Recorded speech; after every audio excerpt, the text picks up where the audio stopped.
بسم اللہ الرحمن الرحیم۔ ہارون الرشید نے بہلول کو ہدایت کی کہ بازار جائیں اور کسائیوں کے ترازو اور جن پتھروں سے وہ گوشت تولتے ہیں وہ چیک کریں، اور جن کے تول والا پتھر کم نکلے انہیں گرفتار کر کے دربار میں حاضر کریں۔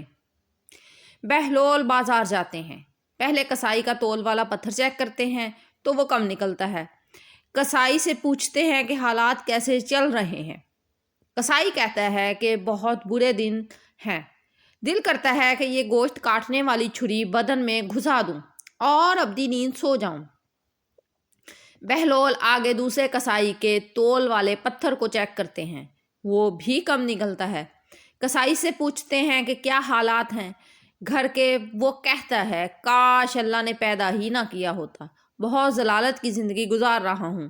بہلول آگے بڑھے، تیسرے کسائی کے پاس پہنچے تو تول والا پتھر چیک کیا تو بالکل درست پایا۔ کسائی سے پوچھا کہ زندگی کیسی گزر رہی ہے۔ کسائی نے کہا کہ اللہ تعالیٰ کا لاکھ لاکھ شکر ہے، بہت خوش ہوں، اللہ تعالیٰ نے بڑا کرم کیا ہے، اولاد نیک ہے، زندگی بہت اچھی گزر رہی ہے۔ بہلول واپس آتے ہیں، سلطان ہارون الرشید پوچھتے ہیں کہ کیا پروگریس ہے، یعنی حال احوال کیسا ہے۔ بہلول کہتے ہیں کہ کئی کسائیوں کے تول والے پتھر کم نکلے ہیں۔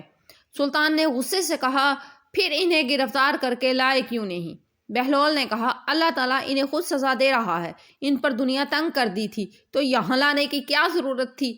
آج ہمارے بھی کچھ یہی حالات ہیں، اپنے گریبان جھانکیے، ہم نے بھی دنیا کو اپنایا ہے، اسی کی فکر ہے، حرام حلال اور آخرت کی فکر ہی نہیں ہے۔